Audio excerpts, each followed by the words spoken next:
এছাড়া গতকাল রাতে মদিনা শরীফের সাইয়্যিদ সাহেব একটা নসিহতের মধ্যে বলেছিলেন যে নিজেকে শুধুমাত্র নিজের নয়, নিজের পরিবারের নয়, বরং আল্লাহর রাসূলের উম্মতের একজন সদস্য হিসাবে যেন আমরা কল্পনা করি।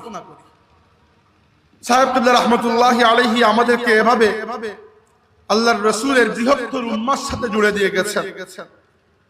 আর বৃহত্তর উম্মার কথা মনে হলেও আমরা এই কষ্ট বুকে চেপে রাখতে পারি না যে বিশ্ববিজয়ী এই উম্মাহ আজকে একটা কঠিন সময় পার করছে পৃথিবীব্যাপী। তো এই সময় আসলে আমার মতো মানুষের বলার কিছু নাই, নসিহত করার তো প্রশ্নই উঠে না। শুধু বড়দের আদেশ পালনার্থে আপনাদের সম্মুখে দাঁড়ানো, সেটাও একটা স্পর্ধা। আল্লাহ কবুল করুন, আল্লাহ মাফ করুন। আমি ফুলতুলি সাহেব কিবলা রাহমাতুল্লাহি আলাইহির জীবনের একটা বিষয়ের দিকে আপনাদের দৃষ্টি আকর্ষণ করতে চাই। আলহামদুলিল্লাহ, আমাদের মুর্শিদ এত বিপুল পরিমাণে এবং বিপুল পরিসরে দ্বীনি খিদমত আঞ্জাম দিয়ে গেছেন যে এরকম একটা মাহফিলে যদি সাহেব কিবলা রাহমাতুল্লাহি আলাইহির জীবনের নানাবিধ বিষয় নিয়ে নানাজন কথা বলেন, তবুও মাহফিল শেষে দেখা যাবে সাহেব কিবলার জীবনের কোনো না কোনো খিদমত আলোচনা করার বাকি এখনো রয়ে গেছে। সাহেব কিবলা রাহমাতুল্লাহি আলাইহি বাংলাদেশ আঞ্জুমানে আল ইসলাম, বাংলাদেশ আঞ্জুমানে তালামিজি ইসলামিয়া সহ এই যে সংগঠনগুলো রেখে গেছেন, মানুষের মনের মধ্যে একটা সন্দেহ যে আমাদের আঞ্জুমানে তালামিজি ইসলামিয়া এবং আঞ্জুমানে আল ইসলাম এগুলো দ্বীনি সংগঠন নাকি রাজনৈতিক সংগঠন। সাহেব কিবলা রাহমাতুল্লাহি আলাইহি আসলে আমাদেরকে কোনো সংশয়ের মধ্যে, সন্দেহের মধ্যে রেখে যান নাই, বরং স্পষ্ট করে দিয়ে গেছেন যে কোন পথে আমরা চলবো। শুধু তাই নয়, সাহেব কিবলা রাহমাতুল্লাহি আলাইহি হঠাৎ করে এসে আমাদেরকে নতুন কোন পথ বলেও দিয়ে যান নাই। যে পথে ভারতীয় উপমহাদেশে ইসলাম এসেছে, যে পথ এবং মত সাহাবায়ে কেরামের পর মুজাদ্দিদিনের সিলসিলা ধরে এই শতাব্দীর অন্যতম মুজাদ্দিদ আল্লামা ফুলতুলি সাহেব কিবলা রাহমাতুল্লাহি আলাইহি পর্যন্ত এসে পৌঁছেছে, আঞ্জুমানে আল ইসলাম এবং তালামিজি ইসলামিয়া সেই পথে আছে এবং বুকে বিশ্বাস রাখতে পারি ইনশাআল্লাহ সেই পথেই থাকবে। সম্মানিত হাজিরিন, এই যে বাংলাদেশে গণ অভ্যুত্থানের পর আপাত দৃষ্টিতে ইসলামী রাজনীতির একটি জোয়ার দেখা যাচ্ছে। আমি নেগেটিভ অর্থে বলতে চাইছি না, একটি ফ্যাক্ট যে ইসলামী রাজনীতির সুযোগ সুবিধা বা ইসলামী রাজনীতির পরিসর আরো বড় হয়েছে, এটি বলা যায়। তো ইসলামী রাজনীতি কি জন্য করা হয়? এখন যারা এই করছেন যে রাষ্ট্রে শরিয়া কায়েম করবেন, দ্বীন কায়েম করবেন, যদিও এরকম কোন স্পষ্ট ঘোষণা কেউই দেন নাই।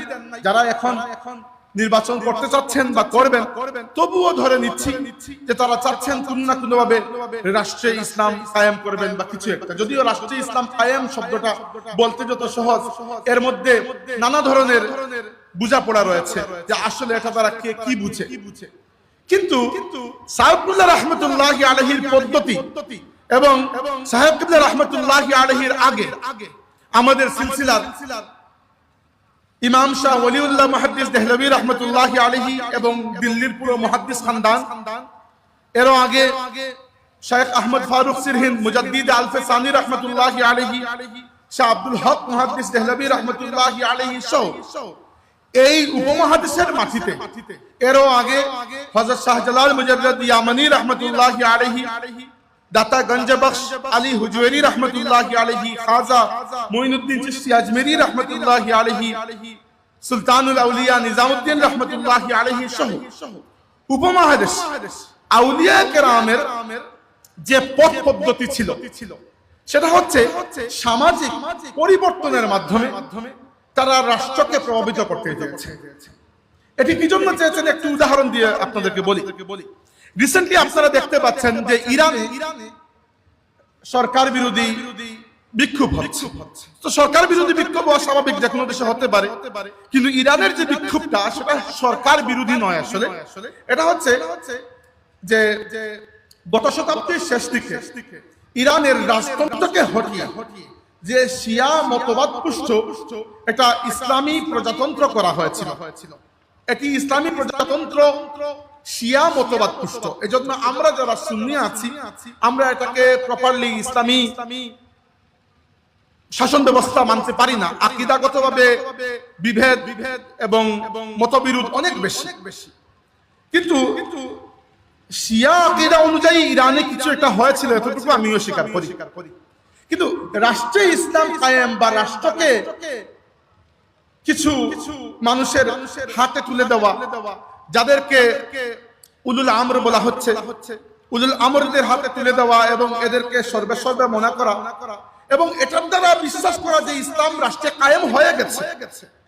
এর ফলে কি হয় বা ইরানে কি হয়েছে, ইরানে সামাজিকভাবে ইসলামী দাওয়াতের জন্য তেমন কোনো মেহনত করা হয় নাই। এর একটা উজ্জ্বল উদাহরণ আমার চোখের সামনে, উজ্জ্বল বললে কম মানে বিপরীত হয়ে যায়, খারাপ উদাহরণ। আমি জার্মানিতে এখন পর্যন্ত যতটা ইরানি ছাত্র ছাত্রী দেখেছি, সবাই নাস্তিক তো বটেই, এরা ইসলামকে ঘোর ঘৃণা করে এবং এদের মনোভাব ছিল এরকম যে ইরানে বসে ইসলাম সম্পর্কে খারাপ মন্তব্য করা যায় না, যেহেতু শিয়া হোক তবুও তাদের আকীদা অনুযায়ী তারা একটা ইসলামী রাষ্ট্র, যেটাকে আমরা রাষ্ট্রীয় ইসলাম কায়েম করা বলছি।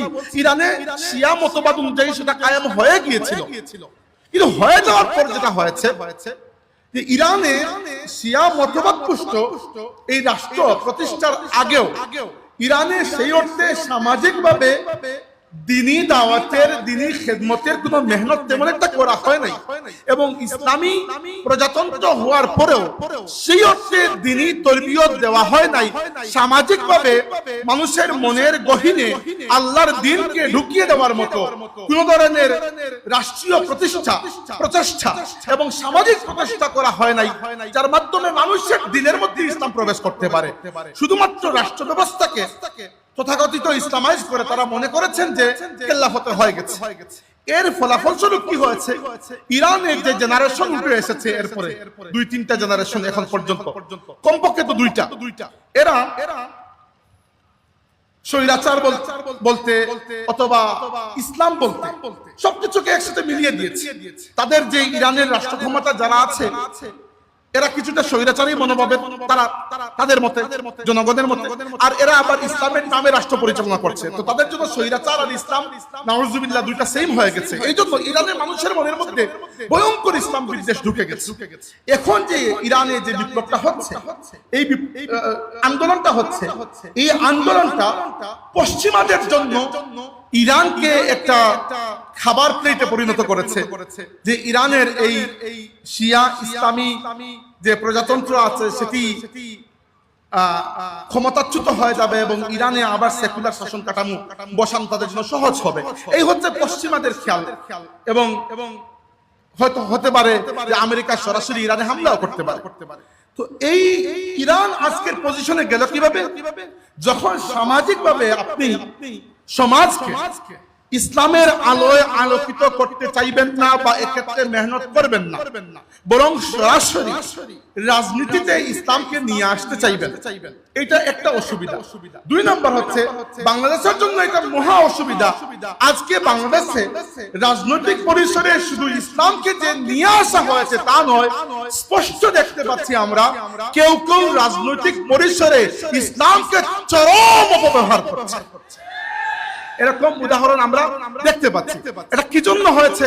এটা এজন্য হয়েছে যে উপমহাদেশে ইসলামের দাওয়াত নিয়ে যারা এসেছিলেন সেই আউলিয়া কেরামের মত এবং পথ এবং আদর্শ এই সমাজে তারা যেভাবে প্রতিষ্ঠা করার চেষ্টা করেছেন, তথাকথিত কিছু ইসলামী রাজনৈতিক দল সেই আদর্শ থেকে সরে পড়েছে এবং সরে পড়ার কারণে ইসলামকে বা আল্লাহর দ্বীনকে এগিয়ে নেওয়া, আল্লাহর দ্বীনের খেদমতের জন্য রাজনীতি করার পরিবর্তে এখন দেখা যাচ্ছে রাজনীতির জন্য আল্লাহর দ্বীনকে অপব্যবহার করা হচ্ছে। তাই এখন যদি কেউ এসে জিজ্ঞাসা করে যে তালামিয়া ইসলামিয়া বা আঞ্জুমানে আল ইসলাহ কি রাজনৈতিক সংগঠন নয়, আমি এক অর্থে বলতে পারি জি এক অর্থে রাজনৈতিক সংগঠন। কিসের রাজনীতি? ওই ফুলতলি সাহেব রাহমাতুল্লাহি আলাইহি সামাজিক ভাবে আল্লাহর দ্বীনকে সমাজে মানুষের অন্তরে অন্তরে ঘরে ঘরে পৌঁছে দেওয়ার জন্য যে সামাজিক সংস্কার এবং তাজদীদের আন্দোলন করেছেন আঞ্জুমানে আল ইসলাহ এবং তালামিয়া ইসলামিয়া, ফুলতলি সাহেবের সেই দ্বীনি রাজনীতিকে এগিয়ে নিয়ে যাচ্ছে।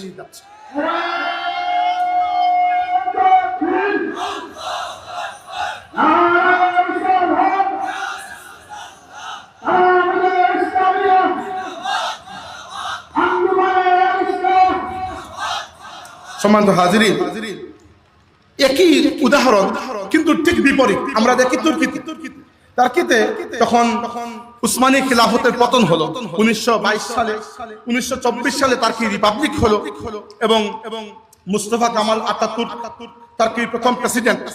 এবং তার্কিকে যে পরিমাণ ডি ইসলামাইজ করা হয়েছে, মানে তার্কি থেকে ইসলামকে সরিয়ে দেওয়া, যে পরিমাণ প্রচেষ্টা করা হয়েছে অন্য কোন মুসলিম রাষ্ট্রের উপর দিয়ে এই পরিমাণ জুলুম যায় নাই, যে পরিমাণ জুলুম তার্কির মুসলমানদের উপরে খুদ তার্কির প্রেসিডেন্ট মুস্তাফা কামাল আতাতুর্কের মাধ্যমে এবং এর পরবর্তী প্রেসিডেন্টের মাধ্যমে করা হয়েছে। অথচ 1990 এর দশকে আবার দেখা গেল তার্কিতে তথাকথিত নয় বরং প্রকৃত ইসলামী মিল্লি রাজনীতির পুনর্জাগরণ হয়েছে। বলতে পারেন কিভাবে হলো? আল্লাহর ওলিদের খেদমতের কারণে। তার্কিতে যখন মসজিদ মাদ্রাসা সবকিছু বন্ধ করে দেওয়া হয়েছে, তখন বদিউজ্জামান সাঈদ নুরসি রাহমাতুল্লাহি আলাইহি এবং এফেন্দি তরিকার বুজুর্গান, নকশবন্দি তরিকার বুজুর্গান, তারা মাটি খুঁড়ে মাটির নিচে মসজিদ মাদ্রাসা খানেকা বানিয়ে আল্লাহর দ্বীনকে সমাজের প্রতিটি স্তরে পৌঁছে দেওয়ার জন্য যে মেহনত করেছিলেন, সেই মেহনতের ফলস্বরূপ 1990 এর দশকে তার্কিতে আবার ইসলামী মিল্লি রাজনীতির পুনরুজ্জাগরণ হলো এবং অধ্যাপক নাজমুদ্দিন এরবাকান রাহমাতুল্লাহি আলাইহি তার্কিতে প্রেসিডেন্ট হয়েছিলেন এবং এরপরে তার দুই উত্তরসূরি আব্দুল্লাহ গুল এবং রিসেপ তাইয়িব এরদোয়ান পরবর্তীতে রাজনীতি করেছেন ইসলামের জন্য।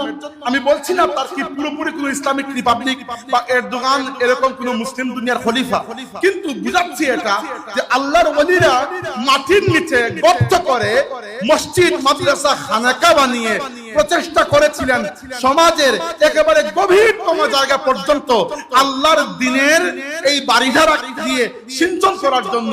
আলহামদুলিল্লাহ, তার্কির মতো একটা কট্টর সেকুলার ইসলাম বিদ্বেষী রাষ্ট্র আজ মুসলিম মিল্লি রাজনীতির একটা গুঞ্জন শোনা যাচ্ছে আলহামদুলিল্লাহ।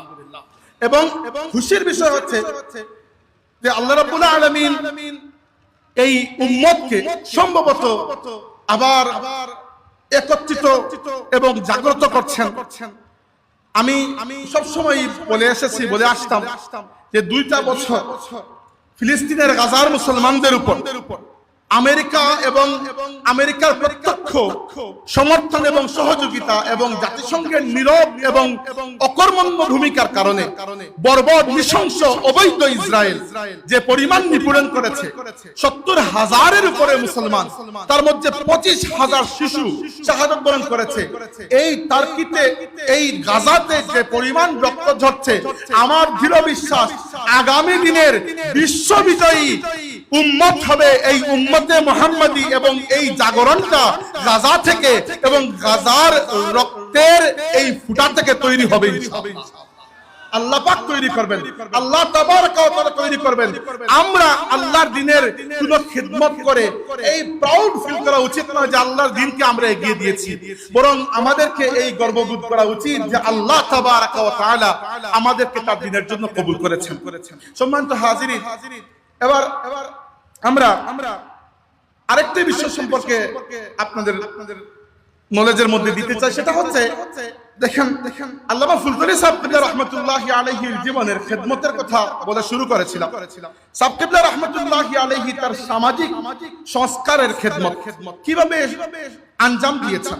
প্রথমত সাহেব কিবলা রাহমাতুল্লাহি আলাইহি সবচেয়ে বেশি যে জায়গায় খেয়াল করেছেন সেটি হচ্ছে যে আল্লাহর রাসূল সাল্লাল্লাহু আলাইহি ওয়াসাল্লামের ব্যাপারে, আল্লাহর রাসূলের ইজ্জত আজমত এবং মহব্বতের ব্যাপারে আল্লামা ফুলতলি সাহেব রাহমাতুল্লাহি আলাইহি তার মুরিদিন এবং মুহিব্বিনের দিলের মধ্যে যে পাথর ঢুকে গেছেন এবং আমাদের দিলের মধ্যে যে পরিমাণ আল্লাহর রাসূলের মহব্বতকে প্রবিষ্ট করার চেষ্টা করেছেন, আলহামদুলিল্লাহ আল্লাহ তাবারাকা ওয়া তাআলার জাতে পাকের শুকর আদায় করে আমরা বলতে পারি যে আমরা আমাদের মুর্শিদের শুকর আদায় করি যে দুনিয়াতে যত পরিবর্তন হোক, রাষ্ট্রে যত পরিবর্তন হোক, যত মুসিবত আসে আসুক, যত পরিবর্তন রাষ্ট্রে আসে আসুক, ফুলতলি সিলসিলা ইনশাআল্লাহ আল্লাহর হাবিবের ইশক ও মহব্বতের জয়গান গেয়ে গেছে, গেয়ে যাবে ইনশাআল্লাহ।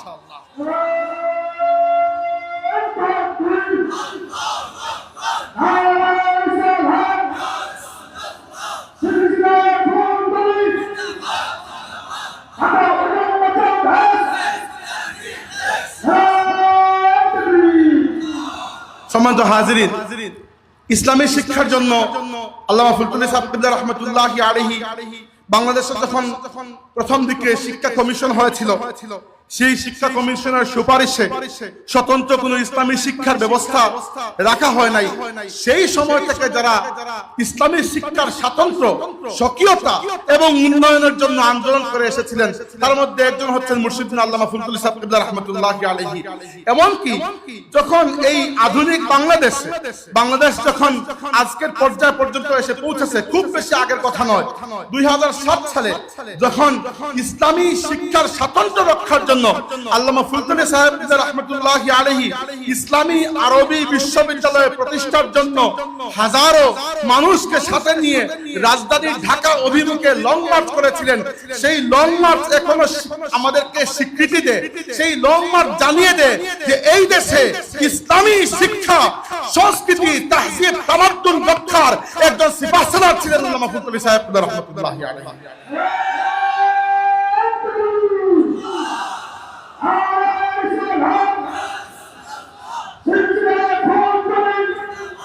সম্মানিত হাজিরিন,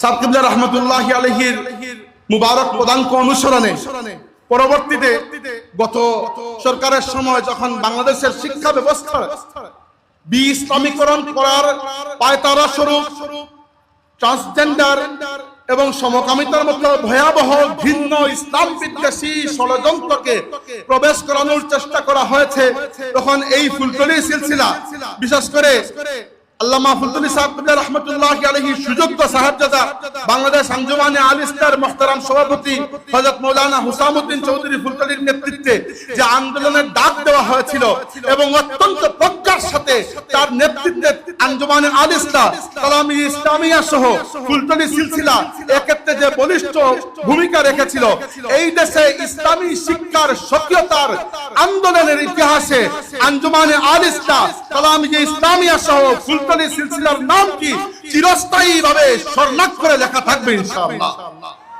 সম্মানিত হাজিরিন, এবার 2024 সালের পরবর্তীতে আমরা আরো কিছু জিনিস লক্ষ্য করছি। প্রথমত যে 2024 সালের এই যে গণ অভ্যুত্থান হয়েছিল, এই গণ অভ্যুত্থানের একটা আকাঙ্ক্ষা ছিল যে বাংলাদেশের উপর হিন্দুত্ববাদী ভারতের আধিপত্যকে আমরা কখনো মেনে নেব না। এই আধিপত্য শুধুমাত্র কোন রাজনৈতিক আধিপত্য নয়, রাজনৈতিক আধিপত্য তো ছিল, কিন্তু ভারতের বা ভারতীয় হিন্দুত্ববাদের সম্পূর্ণ আধিপত্য থেকে আজও আমরা মুক্ত হতে পারি নাই।